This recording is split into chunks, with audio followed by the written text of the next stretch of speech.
All right. Hello, everyone. Thank you for joining the webinar this morning. We're really excited to get to talk to you a little bit more about what's going on for anything lodging leading up to the Sundance Film Festival. And I know many of you have lots of questions on how to prepare your home. Can everyone that's a panelist, can you see this screen? Okay. Okay. Great. So we're just going to run through quickly here at the beginning some just information about Sundance, lodging demand, that kind of thing. But I first want to start by talking about who our presenters are today. So I'm with Visit Boulder. My name is Hannah Button, and I'm the Destination Marketing Manager. And we are focused on just kind of leading this Boulder Festival lodging program and helping kind of bring partners together to make everything run smoothly as we try to open up more lodging for the Sundance Film Festival. Next, we have our Airbnb representative, which is Adam Price. He's the senior marketing manager. And you may also hear us refer to Blake Borgeson, who's the territory manager for Airbnb too. He's not a panelist this morning, but he's also someone you may interact with at some point if you plan to list your home on Airbnb. And then we have Ross Bowdy, who's with Fox Property Management, and he's going to kind of speak from the property management perspective on our panel today. I also want to call out that we have Tanya Pringle on with us from the City of Boulder. She won't be presenting during the webinar, but she will be a panelist I'm sorry, and she'll be answering questions at the end if you guys have specific questions related to licensing. So I'm going to go ahead and dive into some of my sections here. So let's start with just demand. Everybody's been asking, are people already looking for lodging? Is that something that's happening now, or is it going to happen closer to the actual festival? And the answer is it's happening now. We have a lot of sponsors and partners and just the general attendee who's looking for their lodging at the moment, especially because it's in a new location and they're looking to kind of find what's the best location for me since I haven't been to the festival in Boulder yet. So, as you're thinking about when should my home be ready and when should I start listing it, I would say the sooner the better. I can dive into kind of those booking patterns just a little bit deeper here, and we did talk about this on the last webinar as well. So if you attended that one, you probably already heard this information, but it's good to reiterate. So those industry regulars who book early for the accommodations are looking right now. As we head into kind of late summer and early fall, there will continue to be steady bookings that increase as the filmmakers confirm their attendance. So they start to find out that their films are going to be part of the festival, and then they're starting to book their attendance as well. And then that final wave is kind of a last minute surge, which we see start to happen about 72 days out from the festival. That's the data that we've received from past festivals. And that's when the programming is announced, and the films are put out publicly and all of that. So that's kind of the different waves that happen, but it's continuous from now until the start of the festival. So I would say if you're really looking to get the right kind of guests in your home and the ones that you feel like you can kind of pick as well, getting that set up now or as early as possible is probably ideal. And I know we'll talk about that more later in the presentation too, but I just want to call attention to that. There's a few different visitor types. I know there's kind of maybe the misperception that a lot of the attendees to the festival are celebrities, which is a very small portion of actually who attends.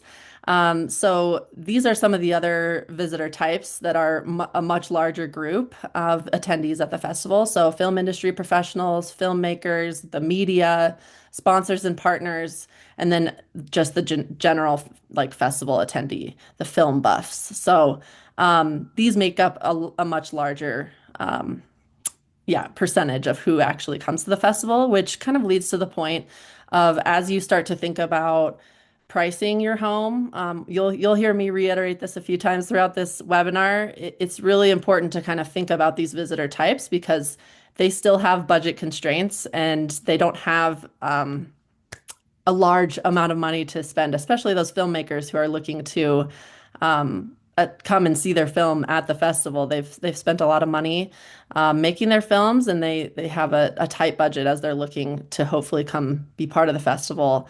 And I think as we think about Boulder as a community and how we want to kind of make our name for this first festival in Boulder, it's important to think about what what um, what kind of community do we want to be? Do we want to be a welcoming community and think about pricing our homes in a thoughtful way and not hopefully overpricing them and kind of pushing people outside of Boulder for lodging because they can't pay the price that we're listing here. So keep that in mind. I'll just call out that, as I mentioned, Visit Boulder's kind of housing the Boulder Festival Lodging Program on our website, and there's several resources listed there. Many of you have probably already been to that webpage, but I'll just call out that it has a lot of homeowner resources on it, has information about licensing and that kind of thing, which we'll link over to the City of Boulder's website for a lot more detailed information. There's our list of vetted property management partners. And just to call that section out, we've kind of taken the step for you as the homeowners to vet these companies so that you don't have to take that step. You can feel confident in looking at this list of companies that Visit Boulder has taken the time to vet to pick one that seems like it's the right fit for you. As I mentioned, we have Fox Property Management with us today, who is one of those vetted property management partners. But there's also others listed on our site, and you can look through those partners and even call around and see who feels like the best fit. And then there'll be festival updates and communications on that page, as well as these pricing considerations that I mentioned. One thing I wanted to specifically call out is this suggested rate sheet that our team put a lot of work into building. We did a lot of research on past Park City festivals, as well as January dates in Boulder for lodging and peak times. And there was a lot of information that kind of helped us build this from scratch, essentially. So obviously, it's just a place to start. It's not going to give you the exact rate for your home because there's a lot of considerations when picking the price for your home. But it breaks it down by, are you in a single family home or are you in a condo or apartment? How many nights will the guest be staying? And then obviously you have to think about your location, your amenities, and that kind of thing. But this can give you a really good starting point for choosing a price that is reasonable, I think, for your property. So let's dive into, I'm going to stop sharing my screen and we'll dive into Airbnb, talking a little bit about how to prepare your home. Lovely. Thanks, Hannah. Let me start sharing. I get a thumbs up. Can everyone see that? Lovely. Okay. Well, first of all, thank you very much for having me today. I know we had a quick webinar about this maybe about a month ago, talked a little bit about Airbnb pricing and whatnot. Today, I'm going to focus a little bit more on maybe the next steps, right? You've decided you've got your license, you're ready to list your home on Airbnb. Some things to consider and some tips that'll be helpful whether you decide to manage yourself through Airbnb or if you go with a property manager. But first, to introduce myself, my name is Adam. I'm the senior market manager based in Denver. I am originally from Ireland, but I've been in the States for about 10, 11 years now, based in Colorado for the last 6 years.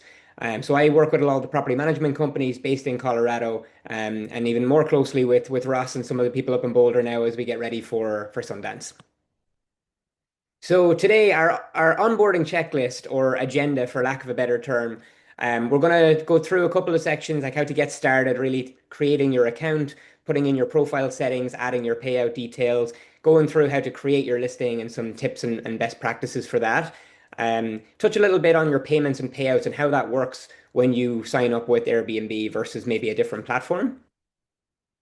We'll then go into reservations, so like the guest booking flow, damage protection, the reviews that are being left, things like that. So you're aware of everything you need to know. Also, like the communication with the guest prior to booking, or excuse me, post booking, prior to checkout, post checkout, so you can see the whole flow. We'll touch a little bit on the Airbnb hosting tools, as well as our support channels that are there to help you as well once you do get live and active on the platform. Okay, so getting started. First things first, you got to go to Airbnb.com. Airbnb.com/ become a host. That's your link to be able to build out your account and start to create your listings. And once you get through there, it's a very easy flow. It kind of pushes you down the line to what needs to be done next. These are some of the details just to make sure you have on hand when you do get to the stage of building out your profile. But it's really just putting in your personal information. So your name, your ID, address, emergency contact, all of this is just to make sure that every user on Airbnb is tied back to an individual. One thing that's important to know as it comes to payments, payouts, things like that is Airbnb is the merchant of record. So all of that means is that when a guest books on Airbnb, they pay Airbnb. We then pay you, the host, after that guest has arrived at your home.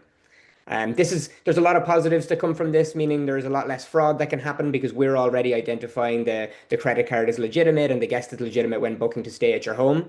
But it's important to know up front that the money goes to Airbnb and then we direct that onto the host. So creating your listings, a couple of ways of doing this. One, if you are an API or if you do have an API software, i.e. you might be looking to list on a couple of different platforms, you can build out your listings through your API. But for the majority here today, likely you're going to be just building it out directly inside Airbnb and using our AI, or excuse me, using our UI. So, like I said, the flow is very easy to follow. It'll direct you to put in your information, how to build out your listings. If you do somehow click out of that link and have to come back in again, once you log into Airbnb, you can just click the listings tab up at the top, and then you'll see the create a new listing option. From there, you'll be able to add in all of your information. So the three steps to set up your listings. Main thing here is we want to make sure that we're talking to the guests and explaining what the place is like. We want to make sure that we're making it stand out, right? With a short, snappy title, some professional photography or well taken photography. And then once you're ready to rock, it's just finish up and publish. You click that publish button, and once you do, you're live and selling for the guest. So the listing details section, there's a lot to be putting in here when you get into that. So we want to make sure that you're putting in your listing, all of the details about your listing, right? Your listing title, your listing description, any policies and rules that you have. I'll touch on that a little bit more later on. But this is the section where you'll put in your pricing and your availability as well. So if you want to put in any minimum length of stays, or choose your pricing for midweek or weekend dates. The pro tip here is that when you are going live on Airbnb is to make sure that you have at least 20 nights available for booking. So with Sundance in mind, I would say make sure that when you are about to go live that you are going to sell or you have those dates over Sundance available for sale and you're not building out your profile and your listing and activating it and then leaving it with no inventory to sell because that can impact your visibility. All right. So getting into best practices, I think this is some of the more important part of today's presentation. It's really important to make sure that we're setting the right expectations with guests. I think if you put your own guest hat on, you can really get an understanding of what you want to see before you book on your own vacation. And those are the same things that you should consider when you're building out your listing. So we want to make sure that the guest expectation align with the actual experience that you're providing, right? We want to make sure that if there's quirks to your home or to your property, that we're very upfront about those. We're taking pictures, we're using the listing description and the communication to the guest prior to arrival to make sure that they know what they're getting in for. This helps reduce perceived gaps in quality, which can make sure that guests have a better stay at your home and can lead into better five-star reviews or more five-star reviews. And also manages expectations for pricing. You know, if you have a luxury home and you can price in a luxury way, that's great. If you don't have a luxury home and you try to price too high, one, that can prevent people from booking. And then two, if they do end up booking at your property, it can end up in a negative review because guests feel like they've been maybe potentially lied to or just the right expectations weren't set. So knowing that we're really hoping the Sundance stays around in Boulder for a long time, that's really important to take into consideration when you go about your pricing. Yeah. Okay, so next is your listing description. So an honest and compelling listing description is how we're describing it. We should be transparent, we should highlight unique features, and we should mention any limitations to the home, whether that's parking is difficult outside of the house or anything to do with the home that the guest would need to know prior to arrival. It's really important to have that in your listing description. Okay, next is photos, a really important one in my opinion. I think nobody would be surprised to hear that when a guest gets onto your listing page, they spend on average 30% of their time looking at the photographs. So with that in mind, it's very important to have strong photographs that really describe put the home in the best light, but also set expectations correctly. But on Airbnb, we have what's called a photo tour, which helps guests understand the layout of your property. You've been in the home potentially a million times. You know exactly what it looks like or how the flow of the property is. You think the photographs might just be easy to understand in that way. For somebody who's never been in the home, the photo tour is extremely helpful, and we've received really strong feedback from our guests to showcase that hosts that do use the photo tour, it sets the right expectations with guests. So with that, we have the AI to automatically organize your listing photos into all of the rooms with a click of a button, and then you can go in and you can drag and drop anything that maybe may look incorrect from the AI tool. With the photo tour, the guests want to see every room, right? They want to get that flow. So adding the photo tour to your listing, consider a few things here. So that we can show your photo tour to guests, make sure that all of your rooms and spaces have at least one photograph. So that's bathrooms, that's hallways, that's any outdoor spaces that you might be looking to include in your home. Make sure that there's a photograph for everything so that photo tour can really showcase the home in the best light. When it comes to photography, that's something that a lot of people often don't have when they're looking to build out their listing, right? You can take the pictures with your iPhone or whatever it might be. We do have Airbnb Pro Photography though, to as an option for anybody who looks to list on Airbnb. This is a team of professional photographers who can come to your home, take the photos for you, and then we also see that the people who use Airbnb Pro Photography see a 21% increase in host earnings on Airbnb. Even more important to that, 85% of the people who do Airbnb Pro Photography are able to pay it off in just one night stay.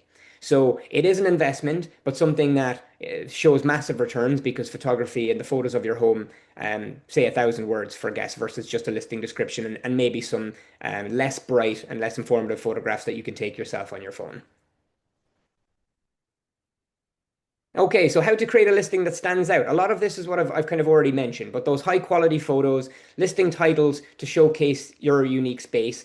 You get about 50 characters when you have your listing title on Airbnb. Really, you only have about 32 before it cuts off. They can see the rest when they click on your listing page, but as I previously mentioned, that's when they spend most time looking at the photos. So use those 32 characters to make sure that you're setting expectations with accurate descriptions, and maybe utilizing that space to showcase any of the features or amenities that your home provides that maybe other people in the area don't have. Like, are you 2 minute walk from one of the venues for Sundance? That would be something that could be important for you to put into your listing title, so guests can see that when they're searching in the sort order. Okay, amenities. So this part is really important for me for two reasons. One is listing accuracy. When you have a lot of amenities listed, you need to kind of think about who are the types of people that might book to stay at my home. Maybe there's a family coming. Do I have any kid-friendly items or pack and plays or whatever that might be to be able to offer as an amenity for booking your home that might not be available in somebody else's? So you want to look to see maybe what amenities can you add to increase the benefit of staying in your home. And then two is like making sure that anything you have listed here accurately so they know what to expect when they arrive, right? If you list a hairdryer and there's not a hairdryer there, well, you may have somebody reaching out to you upset when they're on property. So just making sure everything is accurate is really important. All right, so house rules to your listings. This is often a question I get when I do some of these events and things like that. Guests or potential hosts have worries about what if I don't want a guest to do this or what if I don't want a guest to do that. We are always asking our guests when they book on Airbnb, no matter what the home, to treat it like it's their own home. Do you know what I mean? Or like how they would want somebody to treat their home if they were staying in it. So you have the ability here to go into your house rules and add in anything that you want to keep. So obviously you're going to add in your check-in time, your check-out time, how to get checked into the property. But the idea of like if you don't want to be pet friendly, maybe you have allergies, any other reasons, this is where you'll add in all of this stuff. Airbnb will make sure that the guests follow these policies for you. And it just can give you a little bit more peace of mind as you host guests in your house. Promotions and discounts for your listings. I touched a lot on this in the last webinar, so I'm not going to spend too much time on this. I just wanted to make sure for anyone new, when you do list your home and you have your price set, you can go into your price settings and take a look at some of the Airbnb discounts or promotions to help boost your visibility. For example, you might be available for people to come and stay if they want to stay for a one night or a two night through Sundance, but maybe it's going to be more helpful for you if somebody can book and stay for a week, right? So you might want to offer a 10% weekly discount for guests who are staying for 7 nights or longer, right? That gives you less work to have to turn over the home, less cleaning, things like that. But they're all available to you to make sure that you get that tagging. When running a new listing promotion on Airbnb, which will be available to everybody as they create their new listing, that can be a 20% discount off for your first three bookings, and then it turns itself off. That's one of the most recommended promotions on Airbnb for the lifetime success and that boost in visibility that it gives. Okay, payments and payouts. First things first, you have a cancellation policy that you have to choose for your home. So you can choose a cancellation policy as flexible, which is a 24-hour cancellation policy, to moderate, which is 5 days, all the way up to firm, which is a 30-day window. It allows guests to cancel prior to that. We have multiple options. When you are offering a free cancellation, meaning at the date the guest is booking, um, that window is still outside of the free cancellation. So they can cancel for free when they're booking. It gives you an additional tag on the Airbnb platform, again, boosting your visibility. And it really does attract guests who are looking for maybe more flexibility with their booking. Guests who book further in advance typically pay more money. So offering that flexibility can help you increase your revenue. Okay, so want to offer flexibility while protecting your earnings. This is another option that we have. So if you have a flexible cancellation policy, but you really do want to encourage guests to book a non-refundable option because you don't want that reservation being able to cancel and losing that revenue maybe closer to the check-in date, you can set it up to be what we call our non-refundable option, essentially. So all this is you have a refundable option, and then for a 10% discount on that listing, it'll be a non-refundable stay. Very similar to what you might have been able to see on hotel websites over the years. Taxes. So again, another thing that always comes up with taxes on Airbnb, there's two ways this could work. So if Airbnb collects all of the occupancy taxes, excuse me, for your area, we will collect them directly from the guest and we will remit them on your behalf to the government. If you log into your Airbnb, create your listing, and see that there are some taxes not there that you believe should be collected, because we'll showcase all of the taxes that we're collecting and remitting, you can then add them on yourself and they'll be collected from the guest and sent to you to remit. For any additional charges that you need to add in, whether it's a linen fee or a management fee or anything it might be, pet fees included, there's a section under your pricing settings to put all of this in there as well. It's worth noting that these are not going to be visible to the guest when they're booking. Everything is going to be included in just one total cost of stay line item to make it easier and more simple for the guest to be able to see how much it costs to stay at the home. Once you start receiving some bookings, then we get into the summary, so the earnings dashboard. We have a dashboard built out for all of our hosts to be able to showcase how much money you're actually making through the Airbnb platform over specific months and specific dates. This will be helpful for you to be able to track how much you're earning over the time of Sundance. And then as we get into potentially next year over Sundance, you'll be able to track and see how you're performing year over year with the revenue you're able to drive with this event. For interacting with guests off platform, I think this kind of often goes without saying, but when you're working with a platform like Airbnb, taking people off the platform for new, partial, or future bookings is prohibited. Asking guests for or using contact or identity information in ways unrelated to their stays, again, is prohibited. So really, we're just asking to keep all communication on platform using the message thread, which is very easy to use and very clear, especially if you only have a couple of listings. It'll be an easy place for you able to track all of your all of your communication, all of your conversations with guests. All right, so key moments to consider for effective communication, right? You've built out your listings, you have all of your payment information, everything put in. Now you're ready for a guest to actually book, and we want to make sure that the guest is having a great stay. So this is the lifespan from start to finish of when you're dealing with a guest, right? From one, before booking, you want to be anticipating issues, completing your listing and house rules. We've spoke through that already. Once the guest books with you, that's when the opportunity starts for you to make sure that this guest has a great stay. So we start by hopefully sending a thank you message at the time of booking, letting them know maybe that you'll be in contact prior to check-in with more information. So then maybe a couple of days before check-in, we're going to send them contact details again, just to make sure they have everything, check-in instructions, parking information, everything that you think will be helpful for a guest when they're arriving to enter into your home. And then on the morning of check-in, again, another friendly welcome, reiterate check-in instructions, just making sure that everything is there front and center and easy to find for all of your guests is really important. Then during the stay, this is often forgotten by many hosts. When a guest checks in, it's not time to dust off the hands and wait until they check out again, but this is your opportunity to reach out and make sure that check-in went well, they have everything they need, because really reaching out to guests to identify if anything is going wrong then gives you the opportunity to make sure that you can correct it, right? And make sure that the rest of their stay is strong, leading to more five-star reviews.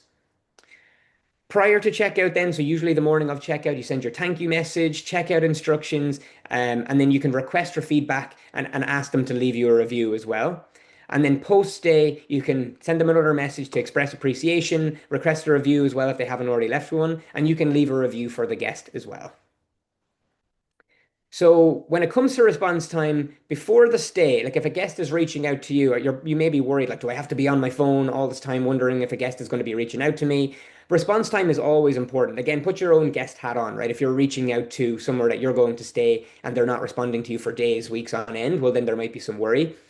We have the kind of guidelines here that hosts are expected to respond within 3 days if the check-in date is more than 5 days away. But then leading up to check-in or during the stay, the expected response time is within 1 hour. Obviously, that give or take, we depending on how immediate the question is or how immediate they need a response, the direction is within 1 hour. That sounds like a lot of communication from start to end, maybe a lot of messages you need to send. You'd need to give up your day job to be able to follow along with all of that. So we have built out some tools to make life a little bit easier. So scheduled messaging tool inside Airbnb can allow you to automate nearly all of the messages that I have messaged or that I mentioned on the previous slides. So everything from post booking, when a guest books, you can have a message going directly to the guest. Hey Adam, thanks for booking with my home or to stay at my home. We're really looking forward to hosting you. I'll be in touch closer to the check-in date. Things like that, all the way through to your post stay request for a review. So taking a little bit of that work off your hands. Okay, then we're into the reservation. So the booking process. Again, a lot of this may be pretty straightforward, but I want to go through it to make sure everybody understands. But first things first, the guest books your property and pays Airbnb. Step two, Airbnb holds the funds until the payout date. And then step three, the host is paid out reservation funds minus the host service fee on Airbnb, which is 15.5%. And then step four, if a guest is refunded for any reason, maybe something went wrong and you want to refund the guest some money, that is going to come out of a future booking or a future payout. So your next payout will be minus that refund to the guest. So this is probably pretty common to a lot of people. If anybody has booked on Airbnb before, you can see what that path looks like. But again, I think it's really important to showcase now that you're on the hosting side of things, what that's going to look like. So first off, when a guest books at your platform or on our platform for your home, they're explaining who's going to arrive. So for guests, maybe there's kids, maybe there's a pet added in there. This is where you'll see all of that information, or this is where they'll input it and you'll see it in the reservation. It's also where they'll agree to the cancellation policy. We'll have that listed right at the bottom next to the confirm and pay. So it's the last thing they'll see, understanding when they'll be able to cancel by, setting the right expectations. And then host cancellations is an important one. So if you receive a booking from a guest and then all of a sudden you're like, you know what, I don't want to host this, or maybe I think I could get more money for this booking. We see host cancellations as one of the worst experiences for a guest when booking on Airbnb. So we take them extremely seriously. If you are looking to cancel on a guest without a legitimate reason, right? If there is a legitimate reason, maybe there was damage to the home and you can no longer host, things like that, that's completely fine. But if you're looking to just cancel without a legitimate reason, there are penalties that come with that. So just wanted to flag that here. Cancellation fee of 50 US dollars or more, depending on how close you are to the check-in date. And then also some impact to your superhost status and guest favorite status, things like that on your listing. So we want to avoid that by all costs. All right, so air cover for host or host damage protection. Touched on this as well on the last webinar, but really I wanted to put this in because it's extremely important as far as peace of mind goes. You're inviting people into your homes potentially for the first time. The normal thing to do here is think of what could go wrong, or damage to the house that you love so much. There's air cover for host here. It's a damage protection that we provide on every reservation on Airbnb.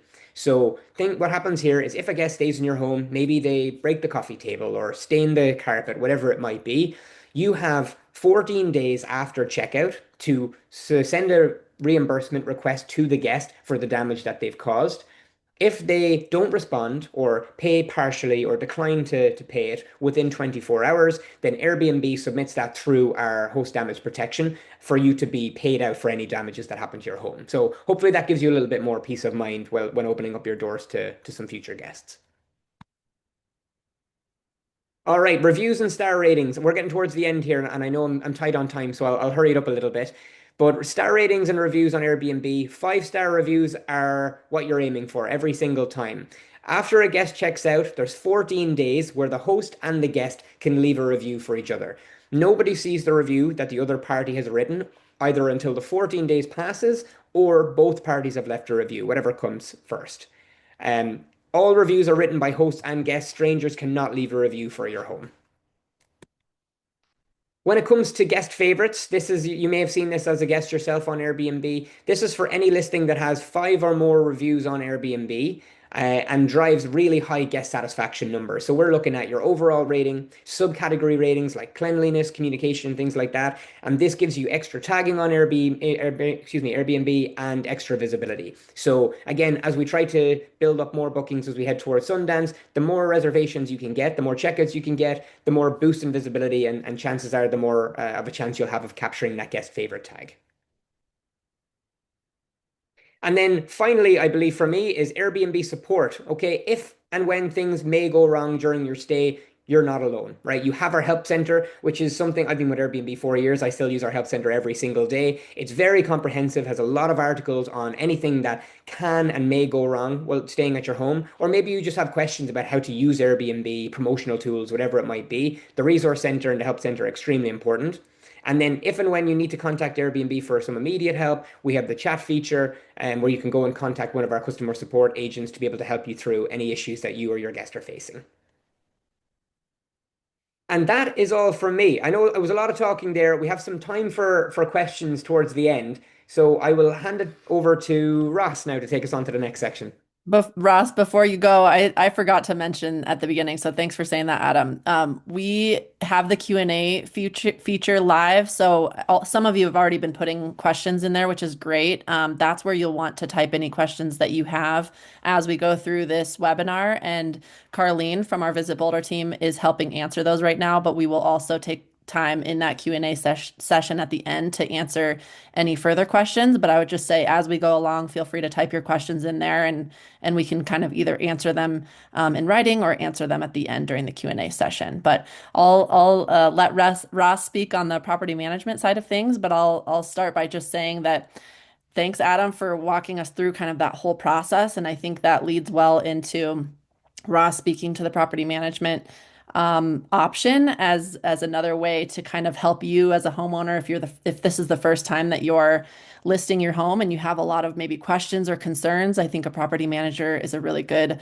option to kind of just help you in that process and make you feel confident, especially this first year, because it is a 10-year contract with the Sundance Film Festival. And, maybe you'll figure it out with the property management company this first year and you can self-manage in the future, or maybe you find I like working with a property manager and you want to continue on with them each year. So that I'll let you go ahead and talk, Ross. Thanks, Hannah. I'm going to share my screen in just a second, but I think I mean, one, Adam, I love seeing all of that as somebody who's been a host for 15 years with you guys. It's amazing how you even learn more and more. But um, I'm going to kind of just jump in and talk a little bit more about why what's the benefit of using a property management company during this time for you as the homeowner. And some of that will benefit guests potentially and other things, but I think it's good to know. I started as an Airbnb host 15 years ago, so I was kind of in your seat 15 years ago, going, "Do I want to actually rent out my home to other people? What do I want to do there?" And so I definitely would encourage all of you to consider doing this on your own. But there are some benefits to kind of handing over some of the tasks to others, and so that's what I kind of want to go over today. Can you guys see my screen now? Thumbs up. Great. Why work with a professional manager? One of the things that we want to acknowledge is like, I believe all of you are capable of doing this if you put some time and intention into doing it. And obviously, the biggest benefit to not using a property manager and self-managing is you get to keep the rental income for yourself. You know, you're not sharing with anyone else. You're able to do that. And then I also really want to highlight if you are going to rent out just part of your home, a room, a couple of rooms, a basement apartment. I actually think that's a great reason to self-manage because you're on site anyway. You're the host in person when they show up. So being the host online, I think, is really, really important. We've tried in the past to help people in that scenario, and what we've always found out is it's actually way better for us to end up encouraging the person who's living on site to be the host and to just lean into what it is they're actually doing and be a great host. When it comes to professional management, there's a lot of things. You know, I think a lot of what we've decided to do and how we post our homes is a lot of what Adam just went through of taking the time to make sure the photos are really accurate and beautiful and tell a story. I like knowing that 30% of the time is on those. You know, that helps me in continuing to push that side of things. But I think uh, it's really experience and peace of mind are the two things that I think um, working with a professional management compared to self-managing really gives you. Um, you know, with our experience with using dynamic pricing so that the pricing of your home is actually paying attention to what's actually being booked, not necessarily what's being asked to pay. That's a big differentiator of, you know, anyone can post any amount of money for their home per night, but that doesn't mean they're getting booked. And so we use tools that take actual bookings and then adjust pricing accordingly.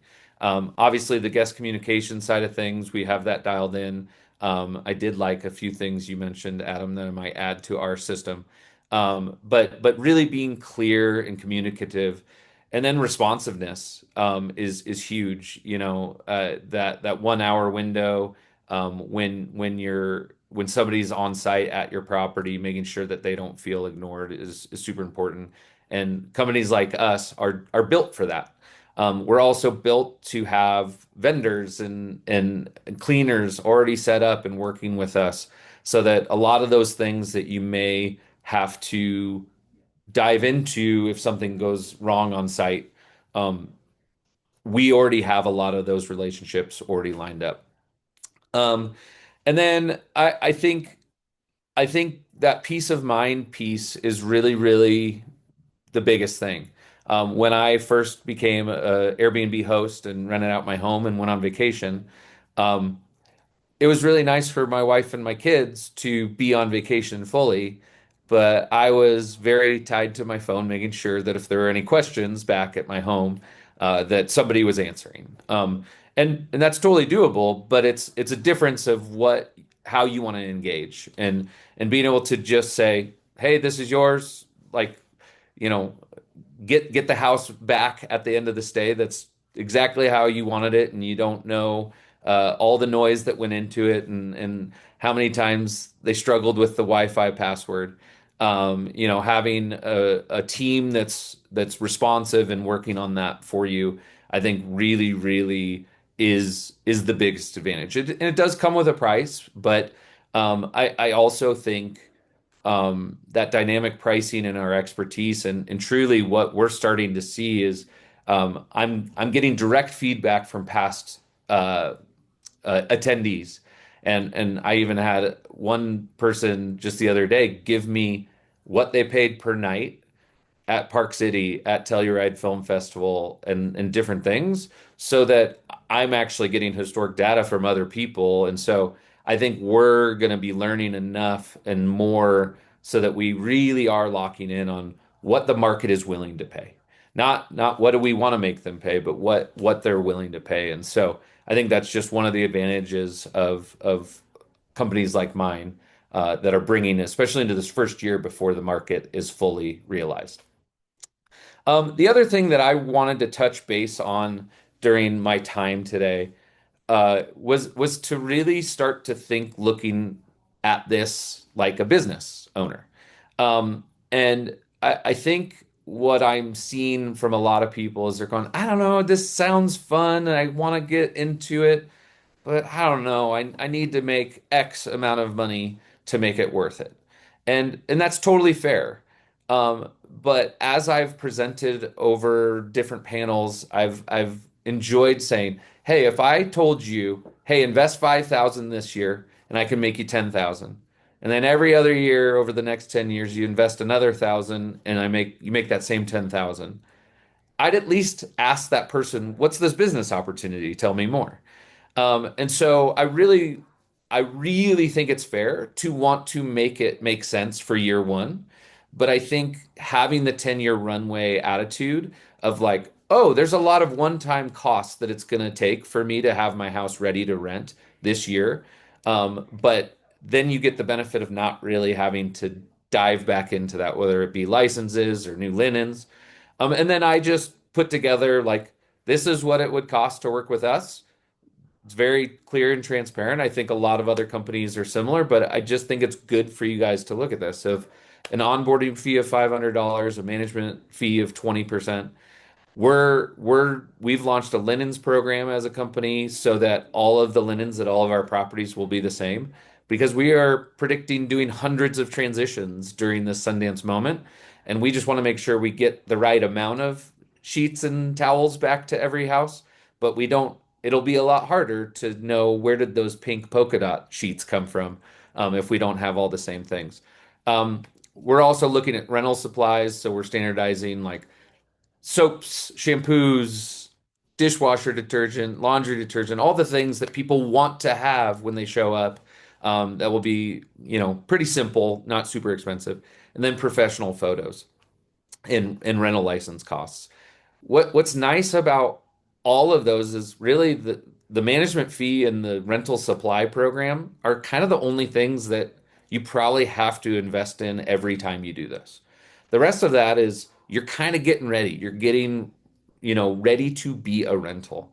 And once you've done that, you're kind of ready to go and you have the path set before you. And I really do think average potential revenue, if you are taking 29 days, this 15,000 plus is not crazy if you're in the city of Boulder. And so it's about finding the right way to set it up and making sure that you're delivering a guest experience that allows you to continue to make money year after year over these 10 years. And so we really do think that those kinds of numbers are very, very possible for people if you take the right step forward. And I think the last thing I didn't mention of like what advantage it gives you to work with a property management company is we know how to set up a home.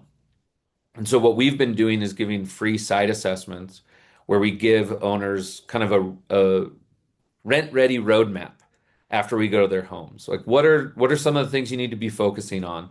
You know, hey, the caulk in that bathroom didn't look great. I would make sure you get that out of there, spray down to make sure there's no mildew and mold growth, and put fresh caulk in there. Those are little things. And then sometimes you go in and you go, this bathroom needs a full redo. And so you might want to wait until year two to give yourself time, but like if you rent your house in a state that is, if you went into a hotel and you're like, oh, I can't use that bathroom, that's not going to lead to long-term relationships.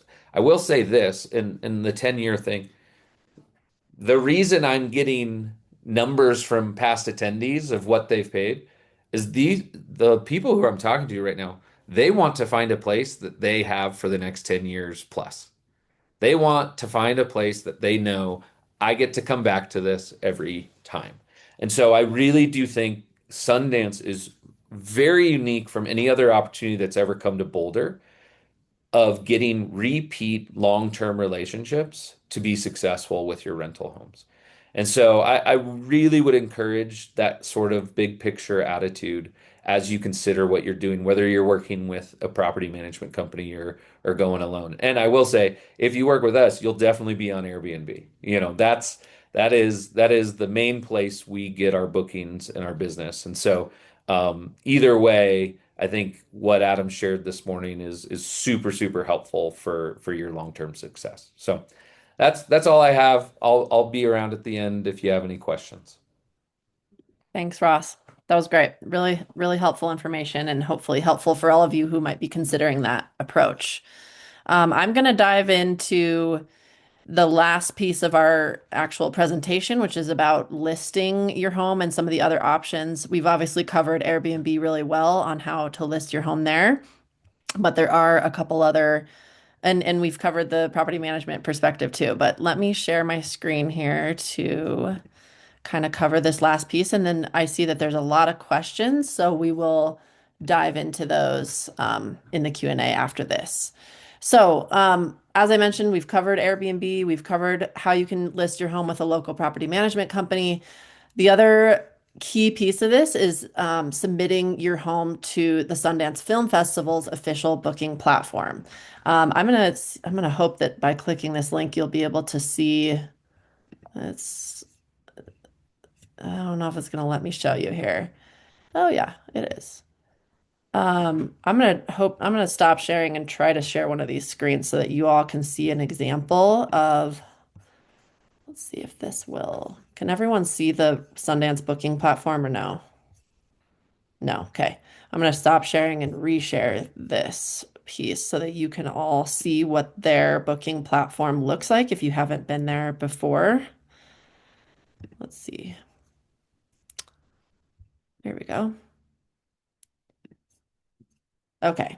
Does everybody see that okay? So this shows kind of what that looks like. Let me accept this so we can see more of the screen. It just gives you an example. You'll see obviously a lot of hotels on here as well because those are part of their booking platform too. But as you kind of scroll down, you'll see some of the local short-term rentals in Boulder that are being listed there as well. So this is an option for you, whether you choose to work with Airbnb slash a property management company, you can list that way, or you can, if you're just choosing to self-manage, you can go, and I'll show you this in the next slide, but you can go on, fill out a form and submit your property to be listed on this platform as well. This comes through, like if I click here on the main page, this just is linked all the way through from the main Sundance Film Festival website. So you can play around on this. I won't spend too much time on this since I'd like to get to our questions, but that's where you'll find this lodging information through the Sundance Film Festival's website. So let me stop sharing that and I'll get back to this next page, which will show you kind of how to go about filling out that form. Let's see here. Okay. So on our Rent Your Home page on the Visit Boulder website, you can see kind of a full rundown of how to go about listing your home. If you're self-managing and you're going to just do this on your own, you can get kind of all of the directions on how to do that under the List Your Property drop-down menu on that page. It then links to the different places. So you could look at, again, at that same booking engine page that we just looked at to see kind of what things look like, what other properties are on there, that kind of thing. You can find out more information about licensing, whether it's just with a regular short-term rental license or the festival lodging rental license. I've seen in the Q&A that there are a lot of questions about if I'm located outside of Boulder, can I still participate in this? And the answer specifically for listing your home here on the Sundance Film Festival's platform is yes. They are allowing other properties outside of Boulder city limits to list their properties on here, so that is an option for you.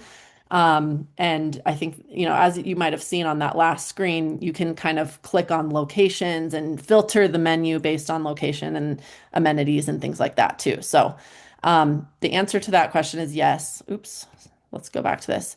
Then you'll see here is the official submission form. That's the link you'll want to click that will then take you to basically a Google form that you would fill out to submit all of the details for your property. And then that would get sent over to Ripe, which is the company that manages this booking platform. So that's kind of, I don't want to spend too much time on it. We can talk more about it in the Q&A if we have a lot of questions on that specifically, but there is that option for anyone who is interested in taking that approach. I wanted to do a couple final reminders before we dive into the Q&A. Make sure that you complete any of your required city licensing before listing your property and accepting reservations. So our city team really wants to ensure that those properties are licensed before they're getting put out there on Airbnb or any other listing platform. So just make sure you have that license in hand before you start doing that part of the process. And then make sure, again, that you're choosing thoughtful pricing for your home, utilizing our suggested rate sheet that I showed earlier. Again, if you work with a property manager, they can help guide you through that pricing process too. Um, and then as you list your property, think about doing that as soon as possible just to maximize that visibility ahead of the festival.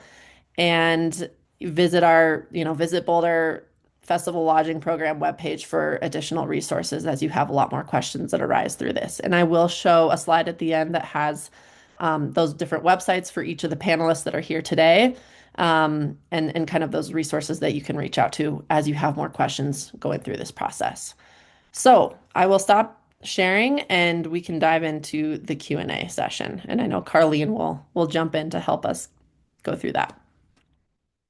Yeah, so I think the first place to start would be some questions about Airbnb. So for people who have never listed homes before on Airbnb and don't have a history of guest experiences, how do you recommend they handle that? Yeah, it's a great question. I think everybody has to start somewhere, and we've touched on it a little bit, but hopefully Sundance isn't here for 1 year and gone. It's a long contract. I think we really should be going into this looking for success all the way through. So if you can get those 5 reviews or more in your first year, that leaves you to have that guest favorite status. Then when we go into year two, into year three, you can continue to grow out your hosting profile. But yeah, I think the short answer is you've got to start somewhere. So when you get started, just do what you can to try and drive as many reviews as possible. Great. And where can people find resources for setting up their first listing? Are there any types of templates available for welcome letters or any other support and resource tools that they can find? Yes, definitely. The help center and the resource articles that I mentioned in the presentation are a great place to start. I have a lot of information on that. So I know afterwards we'll send out some slides and some information that'll have a lot of that information, but I'll make sure that we put in the help center article in there as well. Okay. Are there any specific templates or things like that, or should hosts try to do that on their own? Yeah, so no specific template. I think the key thing here is that you come across as a good person or as a human being. You can throw it into Claude or ChatGPT if you really feel like it, but just be a host is what we say internally. Like write it as if you're speaking to the guest. How would you like to be communicated with if you were going to stay at somebody's property? I think that's the golden rule with all of your communication. Um, this may be a question for Ross or Adam, but where can people find resources for vendors to help them with their property rental, such as linens or housekeeping or any other types of services?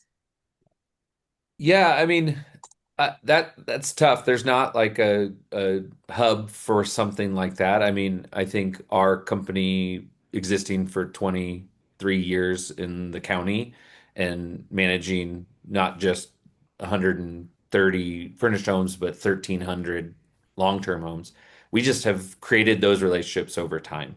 Um, I would say like that is one big thing to be spending some time on now is to find those cleaning resources and to finding, a handyman, plumber, electric person that would be willing to be your first call. I would not start to make those decisions because a problem's happening with somebody on site. I would definitely at least make some of those connections and calls over the next 6 months so that it's you have a team sort of at the ready.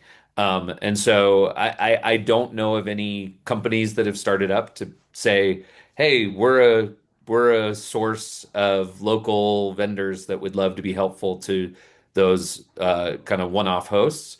If anyone wants to start that company, it actually would be very helpful. I have my hands full, but there unfortunately there's not like a good this is where you go. It's about building relationship. Okay. And Ross, for you, if people were to work with you, you mentioned a 20% fee and that you will post on Airbnb. So if the booking goes through Airbnb, then do those homeowners need to pay an additional 15.5% for the Airbnb booking? How does that work? Yeah, so that's a great question that we get all the time. One of the things that I really tell people is when I tell you a price that we're going after that we think your home is available, that is a price after we've already done the math of what Airbnb or other platforms are going to need on their fee side of things.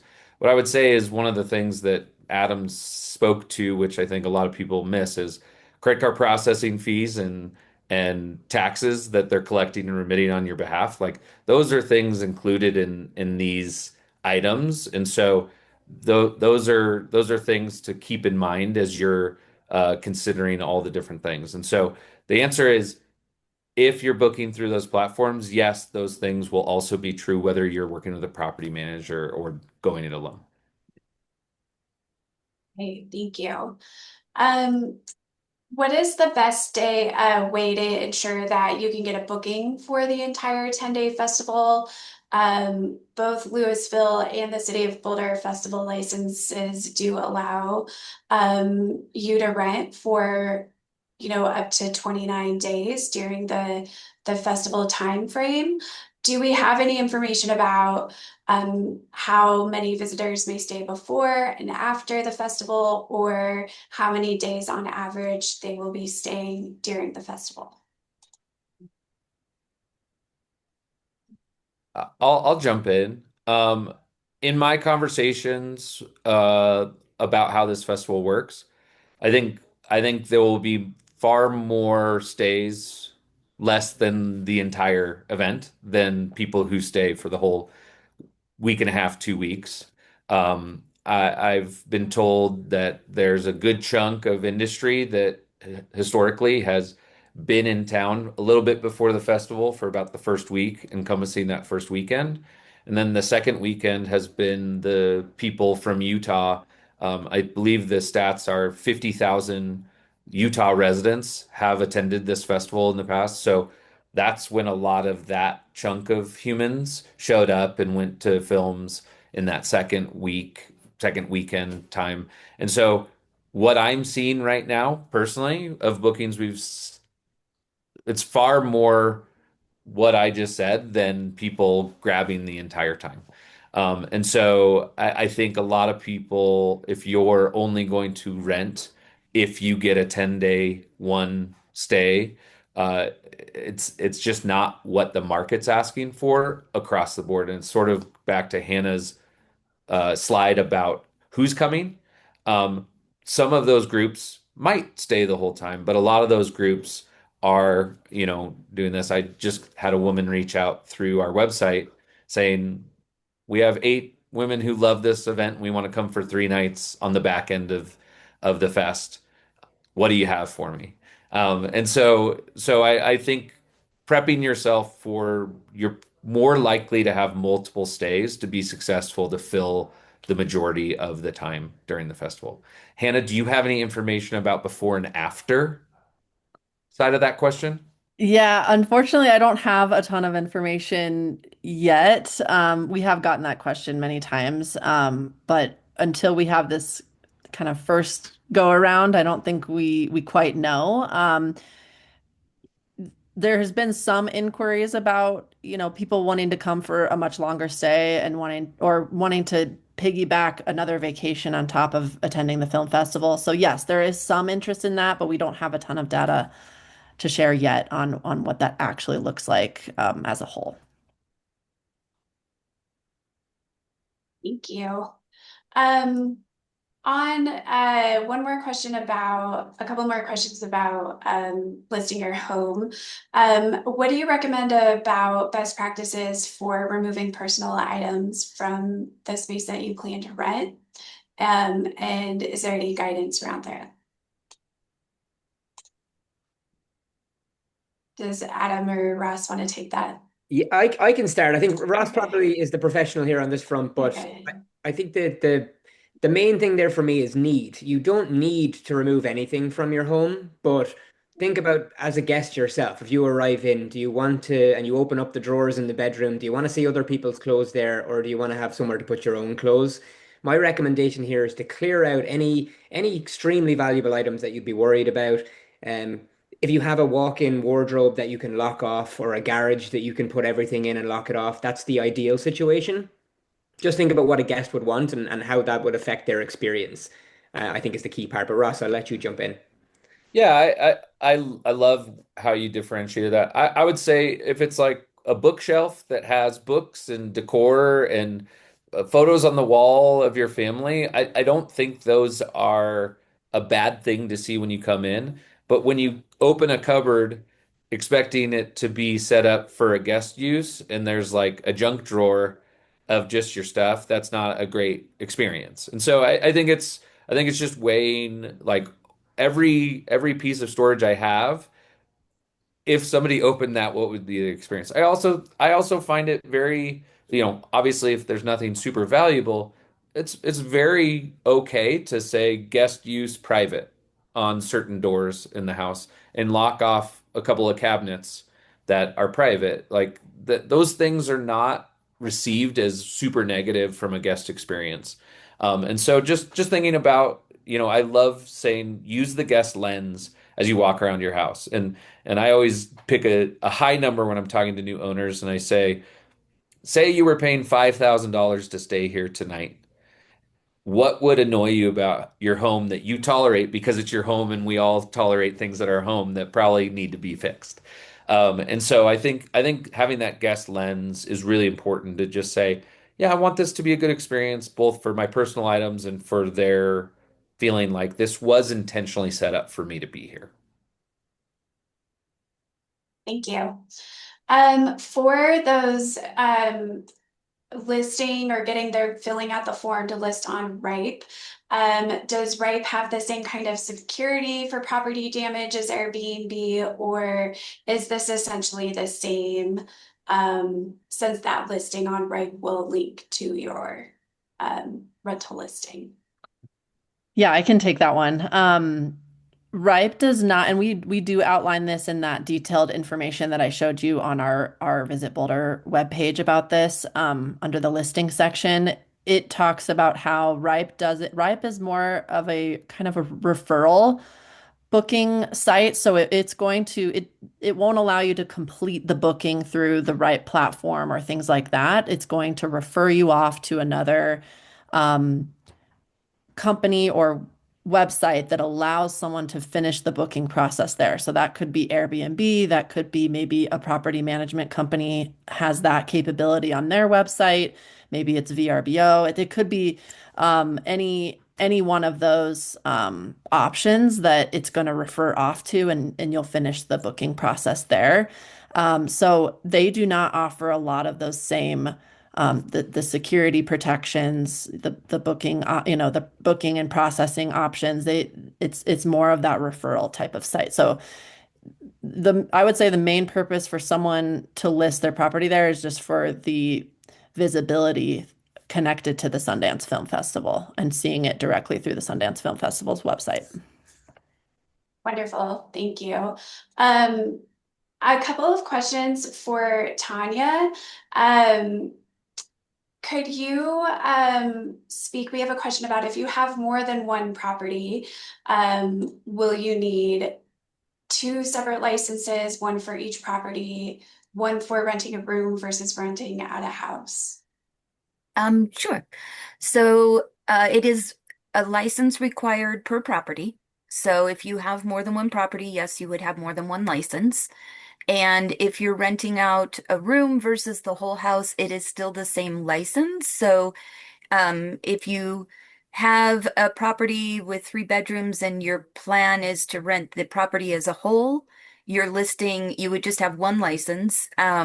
Your listing would be what determines how you're offering those units for rent.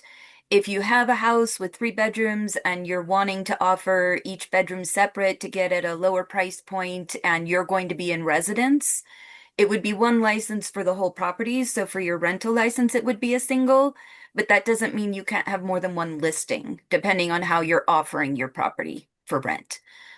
So the license is required per property. If you own more than one home, you would have an individual license for each home, or for each property.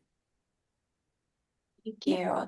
And then Tanya, would you be able to speak a little bit about licensing in the city of Boulder versus the county of Boulder versus Longmont, Louisville, Superior, surrounding communities?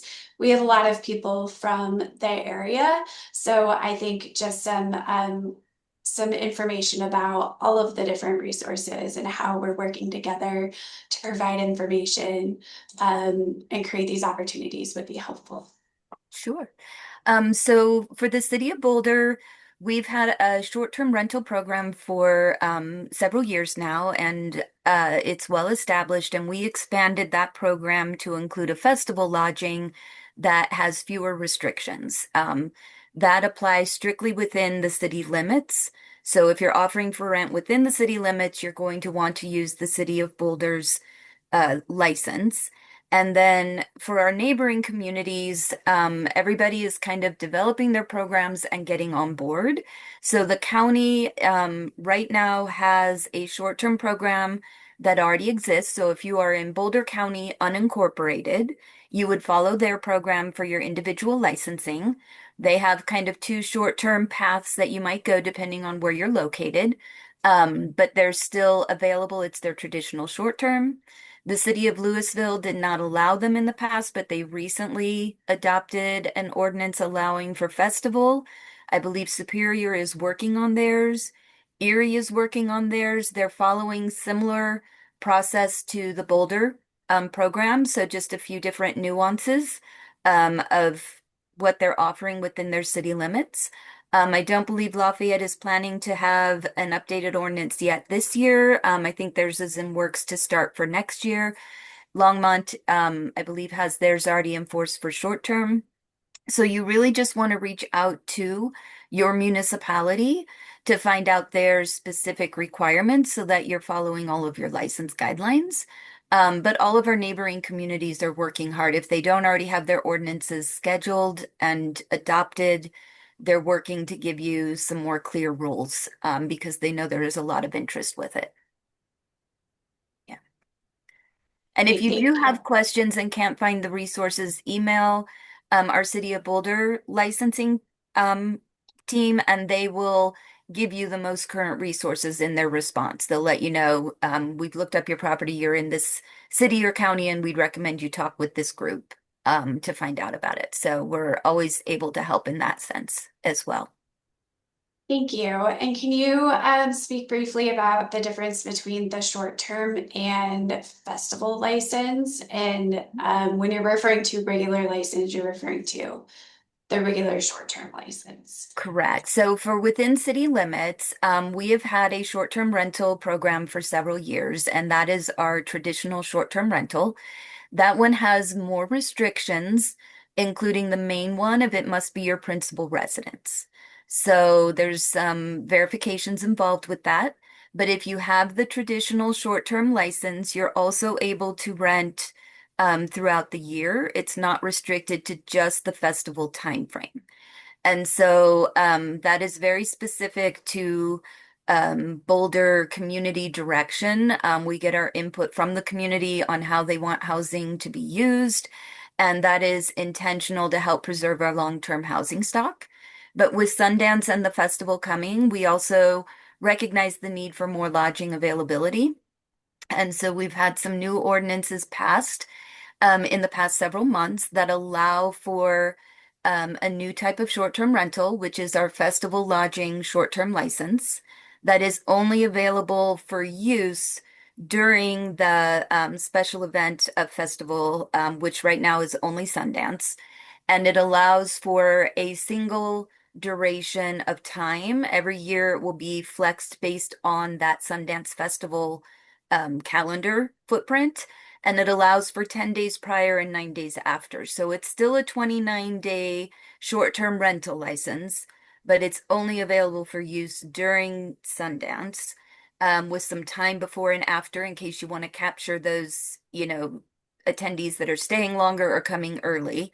And it is open to pretty much all ownership types. It does not have to be your principal ownership, your principal residence. It could be a second home that you've not offered before. You can allow your tenants, if you have a long-term tenant in the property and you want to allow them to participate, whether there's a shared interest in how they offer it, or you're just going to allow them to participate in lodging, you can grant permission to let your tenant do that. It also works for corporate housing. Let's say you have a long-term license and you have pre-furnished apartments, and you want to be able to offer them during the festival on this. The festival lodging, like the short term wouldn't have been allowed in the past, but the festival lodging would allow you as the owner of corporate housing, to be able to offer that as well. So really, the festival is a limited time frame of short term that's only allowed during the Sundance window, but is pretty much open to any property type. Wonderful, thank you. Um, do we need to wrap up the call, or I think we're going to continue to have questions coming in? So maybe we can talk about uh, one last question, Tanya, and then maybe we can talk about how people can follow up and get more information and stay connected. Can you talk a little bit about people who are owners of affordable housing? Are there any discounts or license fee waivers, or do they simply qualify for the festival license? Yes. So they simply qualify for the festival license. So there's not a discount, or any other concessions for affordable housing.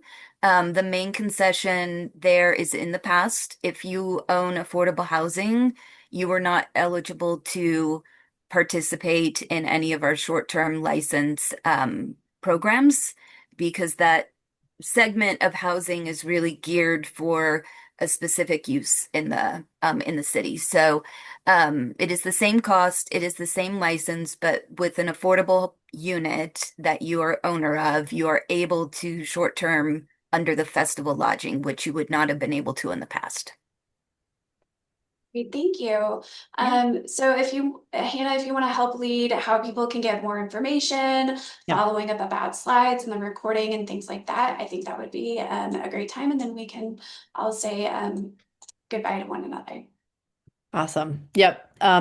Thank you, Tanya, for jumping in on many of those licensing questions. I know there's a lot of those. And we did our first webinar, we focused on that licensing piece a lot more, and Tanya presented during that time. And so we're working on getting that webinar, and then I'll add this webinar to our YouTube channel, and then I'll have links to those that I can send as a follow-up to this webinar. So as registrants for this webinar, we can follow up with you all. So I'll plan to include, that recording. In that first recording, we weren't able to include the Airbnb portion, but in this recording, you will have that portion, and we can include the slides and the recordings. So, Adam, do you know if you're able to share a PDF of your slides from the first recording, or are we too far past that? I'm not 100% sure. I'll double check, and if I can, I'll make sure to get them over to you. Okay. And then if so, I'll be sure to include that in that same follow-up. But in that follow-up email that will come from Visit Boulder, we'll have all of that information, the recordings, the slides. I can give a rundown of the different resources that I had on our last slide here, which is the different websites for each of these panelists. And then just any other key information that I think you might want to know, I'll include in that follow-up as well. But yeah, keep an eye out for that. That should come probably by sometime early next week, I would think, just so I can make sure to collect all of the information we need before then. But otherwise, we're really glad that you all were able to join us this morning. Thank you to all of our panelists for including all of the great information that you shared. It's nice to have each expert here being able to provide the perspective directly from you. So I appreciate it, and I hope everyone has a good day. Thank Thank you. you. Thank you. So- All right, bye. Bye.